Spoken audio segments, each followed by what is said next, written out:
Just some housekeeping, silence your phones. We will be live, so be mindful of that. You are favored by 65,000 followers today.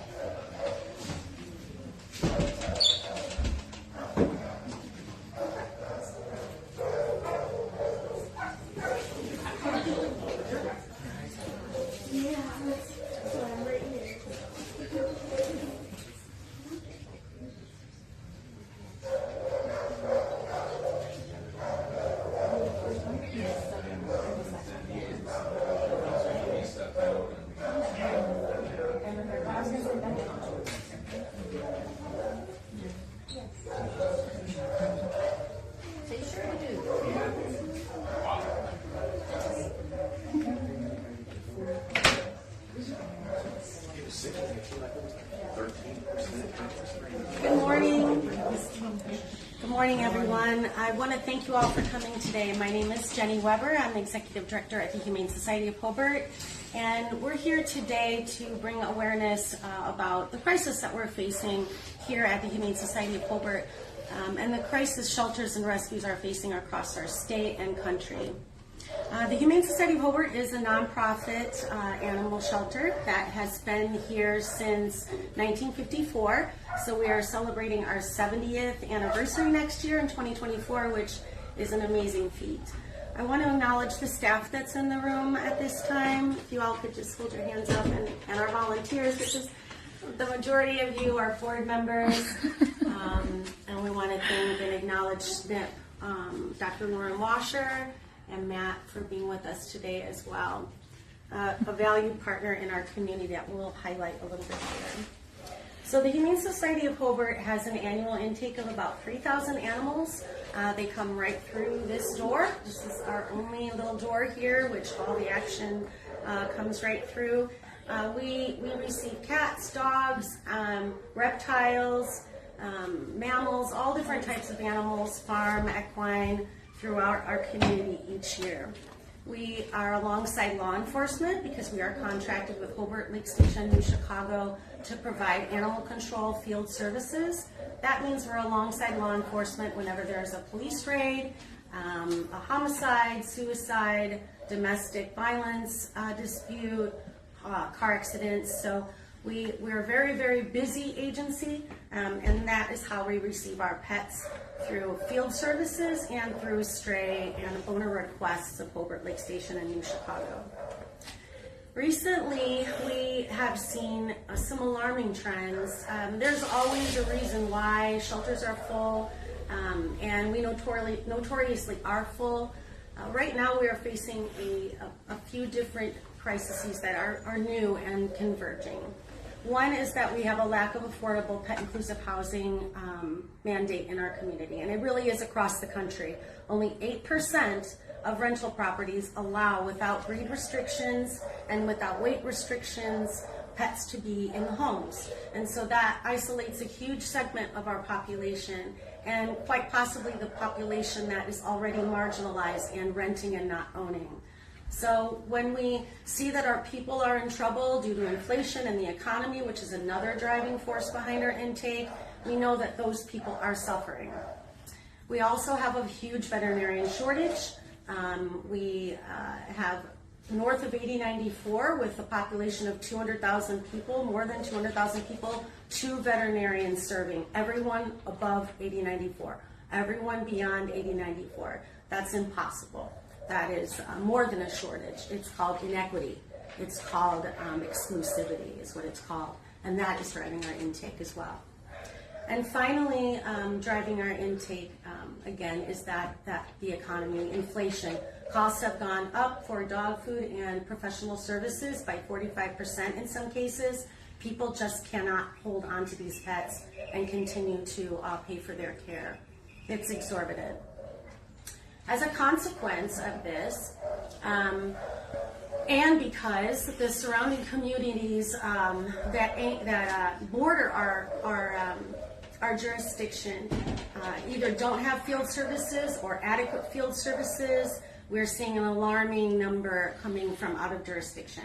So for example, year to date, we probably have taken in around 1,100 animals from Hobart and Lake Station, New Chicago.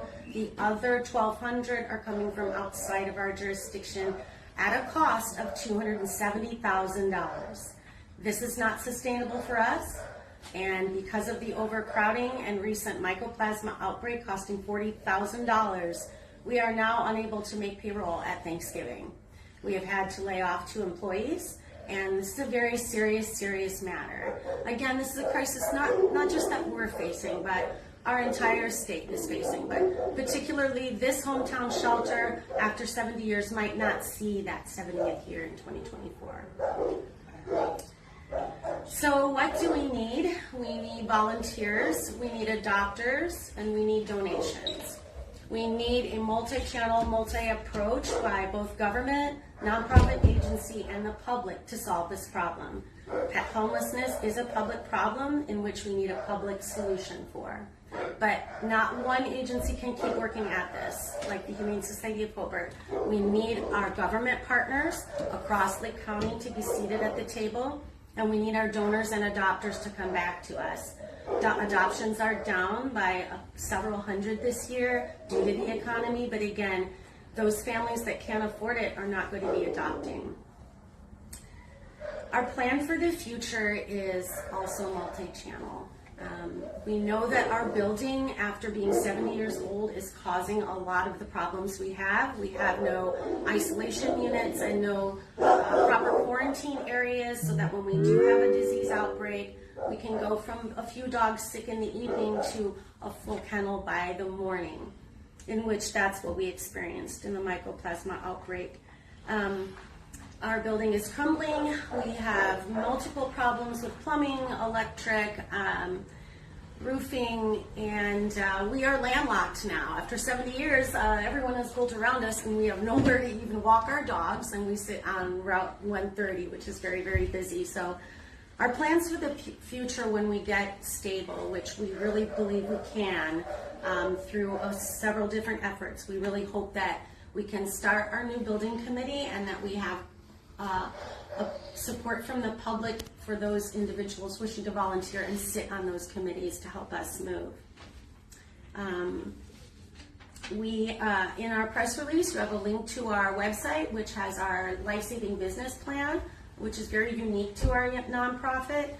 So please check that out, and you can visit us and make a donation at www.hshobart.org. I know we do have a couple questions from the audience that I'd like to take right now really quick, and it can give us a little bit deeper understanding about what we're facing. Yeah, my question would be, well, first, thank you and your team. Yeah. You guys are great. You know, having a 98.5% live release rate is not cheap. And like you mentioned, we're in a situational problem with the outbreak that's cost us almost $40,000 and still counting. As you look forward, you know, being mostly independent with some contracts with our local agencies, what is a sustainable plan financially that can all tie together with everything you had just mentioned, with especially the number of animals we get from out of our jurisdiction? Right. Good question, Mike. Well, first and foremost, with our contractual partners, we plan to and have confirmation that we will be working on our contracts and working on our codes within both Hobart and New Chicago. And then looking outside of our jurisdiction, we have been going to city council meetings across Lake County and Porter County and visiting these municipalities during public comment at council meetings. We have put them on notice that we will be invoicing for animal impound services for any animals that do come into our shelter. Again, this does not hold us by contract, but simply offsets the cost of animal impound services. For example, the average cost of care for a pet in 1 week is $250. Cat or dog, we've averaged the cost. After that, each pet, each day, is $21 to $30. So that adds up really quick when our length of stay triples like it has this year, and adoptions are not happening as quickly as possible. We get into this bottleneck. And so we're hoping that the municipalities are going to offset these costs, and we will not make it if communities like Maryville, Valparaiso, Crown Point, Portage specifically, with intakes that are increasing as those communities expand southward, and the need for their services need to expand as well. So we need those communities next year. We will be invoicing them, and that makes up for the majority of that $280,000 loss, which would keep us right where we need to be. Thank you, Mike. Jamie? Jenny, if we can't donate right now, what else can we do? Thanks, Jamie. We can, if you cannot donate, we have so many opportunities to volunteer here at the Humane Society of Hobart. Volunteers are integrated throughout our organization, from our board president, and throughout. So volunteers are welcome. Again, you can visit www.hshobart.org to volunteer, foster. We desperately need fosters. We need to clear this kennel out so we can regroup and reset. So those are the main ways people can help. So we know that you're subject to disease outbreak. What will happen if that occurs again? Right. And it will. Soon after we saw the mycoplasma outbreak in dogs, we had what we thought could possibly be a species jump, or the strain that affects cats as well, which is alarming and terrifying to have the entire kennel affected. Fosters have been saving lives by taking these sick pets home so they're not infecting others here in the shelter. But our real plan for the future would include a new building, a new facility is really the only way that we're going to stop this. Yes, Bob? Question, are all the humane societies associated with the national organization? Good question. So another really difficult and challenging part of getting this problem solved in Lake County year after year after year, we spend millions of dollars chasing cats and dogs, not solving the problem. It's alarming. We're talking about 100 years now. I think we're 70 years. I think Munster is at their 80th or something. Miller is right there too. We're talking 75 years or more of year after year after year. No solution, just bringing them in, trying to save their lives, and then seeing how we can make it. But there is a plan, there is a way, there are options.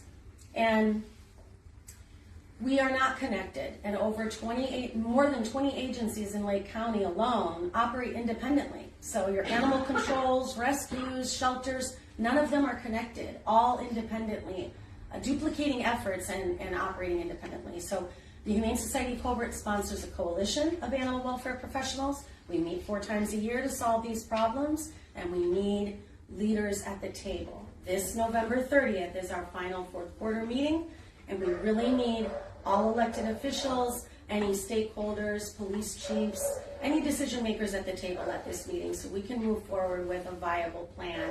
And that begins with training.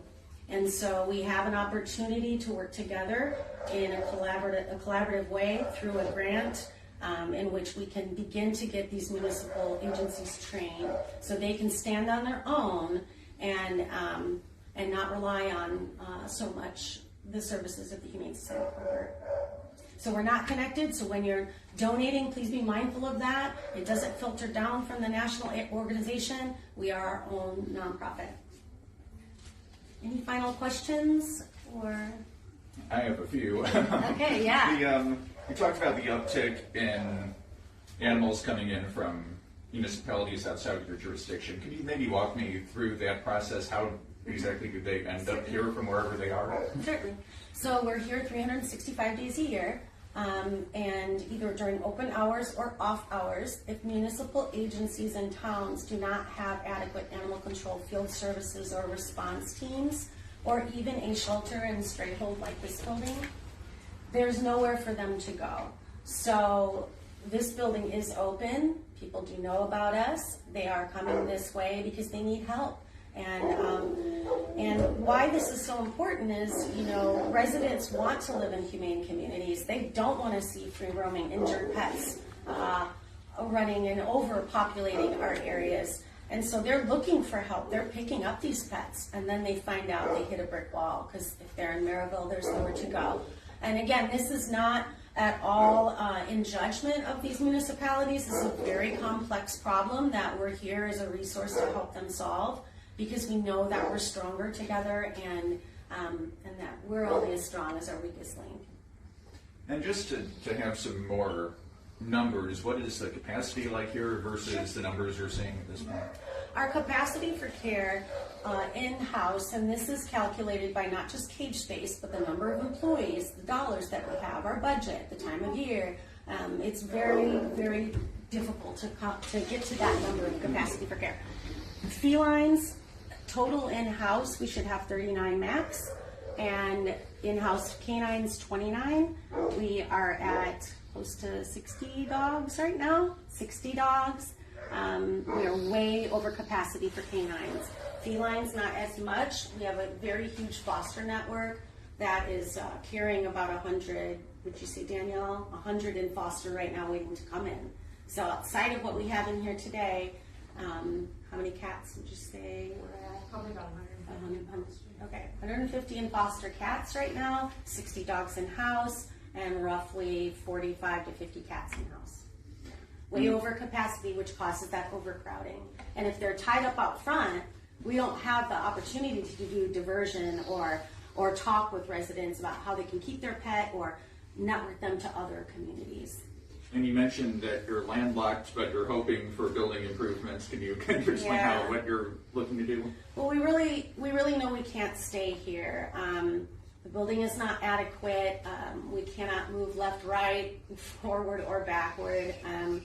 So we really hoped over the last few years, when we went no-kill in 2018, and when we moved from a 62% live release rate to a 98% live release rate, we were able to get financially stable and begin our capital fund. But this may just move these two things quicker into action. So we're going to need a committee together to work on a capital campaign to secure a new location. And I guess since we have the mayor-elect here, Yes. I can put Sorry, him on the spot. I mean, any reaction to this? Any thoughts of what the city could do going forward? Yeah, Jenny and I have had long conversations over the course of probably the last 5 to 6 years about what the city can do and the capacity at which we can help and assist. And I think January 1st we'll re-engage and we'll look for solutions to not only solve the problem now, but prevent it in the future. So Jenny and I, she's been a great leader here, and we're going to work together to see what we can accomplish.